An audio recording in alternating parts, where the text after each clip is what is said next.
से मिले, उनको भी परमात्मा से परिचित करवाया। किन किन को मिले? अब वेद में थोड़ा सा और हिंट देते हैं आपको कि वो परमात्मा अन्य रूप में भी, जैसे साधु रूप बनाया और कहीं भी प्रकट हो गए, किसी पुण्यात्मा को मिले, उनको सत्य से परिचित कराया और फिर उस महापुरुष ने फिर परमात्मा के गुण उस परमात्मा द्वारा दिए गए ज्ञान के अनुसार सब जगह गाए। ऋग्वेद में थोड़ा सा हिंट और देते हैं आपको। यही ऋग्वेद, इसमें 3-4 श्लोक और दिखाते मंत्र आपको। फिर आज का सत्संग प्रारंभ होगा, ये भूमिका बनाई जा रही है, देखिएगा। ऋग्वेद वही मंडल नंबर 9-10, प्रकाशक है सार्वदेशिक आर्य प्रतिनिधि सभा, महर्षि दान भवन, रामलीला मैदान, नई दिल्ली। और महर्षि दान सरस्वती कृत, मुद्रक है Prince offset printers, 1510 Pataudi house, Daryaganj, नई दिल्ली। अब इसके अंदर आपको दिखाते हैं ऋग्वेद मंडल नंबर 9 सूक्त 86 का मंत्र 26 और 27। ऋग्वेद मंडल नंबर 9 सूक्त 86 और मंत्र 26। इसमें क्या लिखा कि यज्ञ करने वाले यजमानों के लिए परमात्मा सब रास्तों को सुगम करता हुआ उनके विघ्नों को मर्दन करता है, उनके संकटों का नाश करता है और उनको पवित्र करता हुआ, अपने रूप को सरल करता हुआ। क्योंकि सतलोक में परमात्मा का रूप बहुत तेजों में है।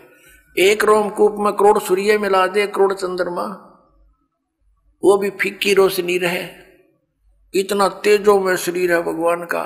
यदि वो एज इट इज यहाँ आ जाए तो हमारी आंखें बंद हो जाए, हम देख नहीं सकते कुछ भी, दूर से ही।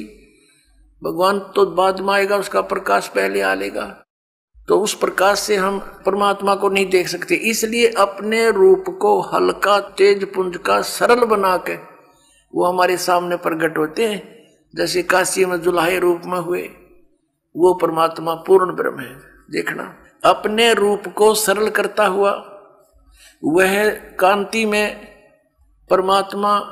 यहां इन्होंने कबीर को अर्थ सर्वज्ञ लिख दिया, यहां लिखना था वो कबीर देव। अब ये कंसेप्ट यहां क्लियर फेर करना पड़ेगा कि जहां पर भी परमात्मा की महिमा चल रही हो वेदों में, तो वहां पर यदि कबीर शब्द है, कबीर, तो वहां लिखना पड़ेगा कबीर देव। जैसे ये खुद लिखते हैं, ये संस्कृत और व्याकरण के ज्ञाता। अब फिर यजुर्वेद दिखाना पड़ेगा, देखिएगा।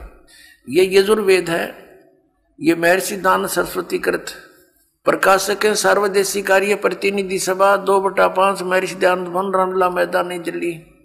और ये महर्षि दान सरस्वती द्वारा इसका अनुवाद किया गया है और मुद्रक Prince offset printers, 1510 Pataudi house, Daryaganj, नई दिल्ली से ये छपा है। यजुर्वेद अध्याय नंबर 36 में, 60 से अध्याय आरंभ 36 में और मंत्र नंबर 1 में यहां यजु शब्द लिखा है। यजु, रचम वाचम प्रपदे मनो यजु प्रपदे। इस यजु का अर्थ अनुवाद करते समय महर्षि दानंद ने यहां सही किया है। यजु का अर्थ लिख दिया यजुर्वेद, बिल्कुल ठीक किया।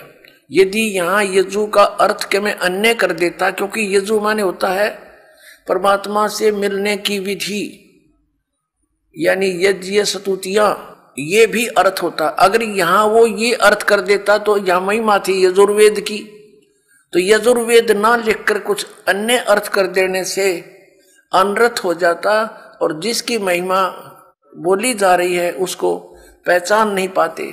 इसी प्रकार जहां पर भी कबीर लिखा हो, कबीर जिसके अपसर्ग लगा दी जाती है, तो वहां लिखना चाहिए कबीर देव। और कबीर देव लिखने से फिर बात सुलझ गई, हम उसको कबीर देव कहने लगे, कबीर हम वह को वह बोलते हैं, तो कबीर देव बने परमात्मा, कबीर साहब। तो ये कवि जहां लिखा है इन्होंने, कवि कोई सर्वज्ञ नहीं होता, ये भी भूल लगी है इनको। कवि का अर्थ सर्वज्ञ नहीं हो सकता, कवि का अर्थ काव्यकार तो हो सकता है, अगर वो भी प्रकरणवश कोई प्रकरण चल रहा हो या महिमा भगवान की चल रही है, अड़ाओ ये कवि का अर्थ कर दिया सर्वज्ञ। सर्वज्ञ ये शब्द तो कर रहे हैं हम भगवान के विषय में बोल रहे हैं, लेकिन उसका नाम लिखना था, हु इज दैट गॉड, वो कौन है वो परमात्मा जो ऐसी लीला करता है, वो कबीर देव है, वो कबीर साहब है। फिर आइए अब हम फिर ऋग्वेद पर आ गए हैं जो अभी आपको दिखाया था, ये इन्हीं के द्वारा प्रकाशित है और ये वही हम ऋग्वेद, हम फिर उसी पर आगे ऋग्वेद मंडल नंबर 9 सूक्त 86 के मंत्र 26 पर, यज्ञ करने वाले यजमानों के लिए यानी भक्ति करने वाले भक्तों के लिए, यजमान कहो से भगत कहो, परमात्मा सब रास्तों को सुगम करता हुआ उनके विघ्नों को मर्दन करता है, उनके संकटों का नाश करता है, उनको पवित्र करता हुआ और अपने रूप को सरल करता हुआ वह कांति में परमात्मा। यहां कबीर देव लिखना था, ये देखो ये कबीर अतो, हम इसको कबीर बोलने लगे, वह को वह, ये कबीर है, हम कबीर बोलते हैं। अब देखिएगा इसका इन्होंने यहां संधि छेद करके ये ऐसे लिख लिया, ये अपसर्ग लगा दिए दो, जैसे यजु में लगाए थे तो यजुर्वेद लिख दिया, वो ठीक किया, तो यहां कबीर देव लिख देते, कबीर देव, इनकी संस्कृत व्याकरण भी बनी रहती, कबीर देव लिख देते, और हम कबीर साहब बोलते हैं उसको, वह को वह बोलते हैं, कबीर साहब, कबीर देव, कबीर परमेश्वर। तो यहाँ ये महिमा किसकी है? कबीर देव। क्या लिखा है कि वह कांति में परमात्मा कबीर देव, या लिखना था कबीर देव, कबीर साहब विद्युत के समान क्रीड़ा करता हुआ, यानी विद्युत जैसी, बिजली जैसी गति से चलता हुआ वर्णीय पुरुष को प्राप्त होता है। अच्छी आत्मा, वर्णीय माने अच्छी आत्मा को प्राप्त होता है। आगे देखो वो कहां रहता है भगवान? 27वें मंत्र में, ऋग्वेद मंडल नंबर 9 सूक्त 86 मंत्र 27 में, जो परमात्मा ध्युलोक के तीसरे पृष्ठ पर विराजमान है। ध्युलोक माने उस तेजो में लोक के, सतलोक के तीसरे पृष्ठ पर विराजमान है।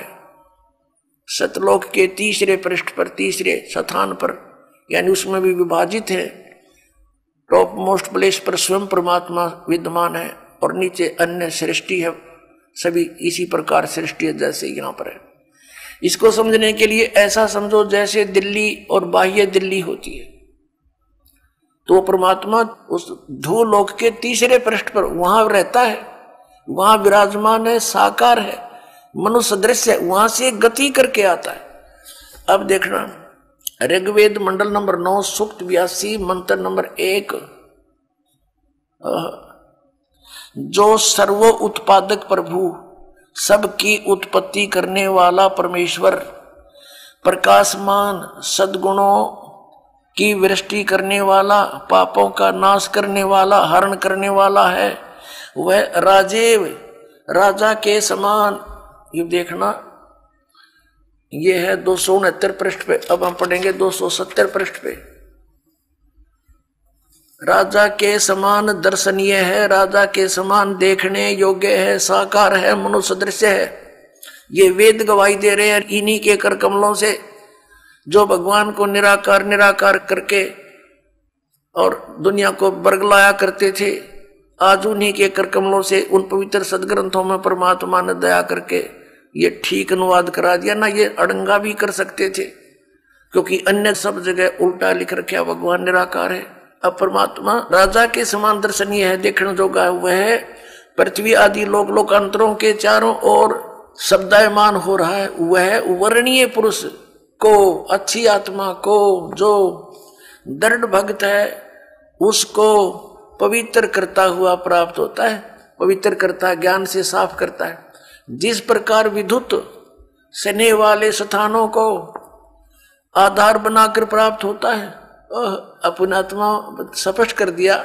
जैसे कैसा अच्छा प्रमाण दिया है वेद में कि जैसे आकाशीय बिजली किसी धातु को आधार बनाकर ही उस पर अट्रैक्ट होती है, उसी पर आके गिरती है, अन्य पर नहीं गिरती, तो ऐसे ही परमात्मा उन्हीं पुण्यात्माओं को मिलता है जिनसे वो आकर्षित होता है, जो दृढ़ भक्त होते हैं, जो उनकी बातों को शिरोधार्य करके फिर दृढ़ता के साथ अन्य पुण्यात्माओं को सुनाते हैं। पहले कांस्य धातु के बेले थाली हुआ करते, और जब वर्षा के सीजन में हमारी दादी जी कहती थी हमारी माताओं से कि बाहर आंगन में कांसी की थाली रखी है, बेला रखा है, इसको अंदर रख दो, नहीं तो बिजली गिर जाती है कांसी धातु पर। ये विशेष अट्रैक्शन होता था, अमूमन जहां भी ऐसा संयोग होता था वो कांसी की धातु पर ही गिरती थी। कहने का भाव ये है कि वेद ने ये प्रमाणित किया है, एक एग्जाम्पल दिया है कि वो परमात्मा उन पुण्यात्माओं पर ऐसे अट्रैक्ट होता है, उन्हीं को ही मिलेगा वो जो दृढ़ भक्त होते हैं। जैसे आकाशीय बिजली, आकाशीय विद्युत अपने उस धातु पर ही गिरती है, उसको आधार बनाकर ही नीचे आती है। आगे देखो वो क्या करता है फिर आकर के। ऋग्वेद मंडल नंबर 9 सूक्त 82 मंत्र 1 पढ़ लिया। अब दूसरे में क्या लिखा है कि हे परमात्मन, उपदेश करने की इच्छा से आप, ज्ञान देने के उद्देश्य से आप महापुरुषों को प्राप्त होते हो, अच्छी आत्माओं को मिलते हो, और आप अत्यंत गतिशील पदार्थ के समान यानी बिजली की जैसी गति से हमारे आध्यात्मिक यज्ञ को प्राप्त होते हो। आप यह लिखना था आप कबीर देव हैं, सर्वज्ञ लिख दिया। आप कबीर देव हैं, कबीर साहब हैं, हम कबीर साहब बोल रहे उन्हें कबीर देव। अब शुद्ध स्वरूप है, हमारे पापों को दूर करके हे परमात्मा, हे अमर परमात्मा हमको सुख दे। अपने आत्माओं पवित्र वेदों को पूरा विश्व मानता है कि ये परमात्मा के यथार्थ ज्ञान से युक्त है, और परमेश्वर ने कहा है 600 वर्ष पहले कि वेद मेरा भेद है, मैं ना मिलो वेदन के माही,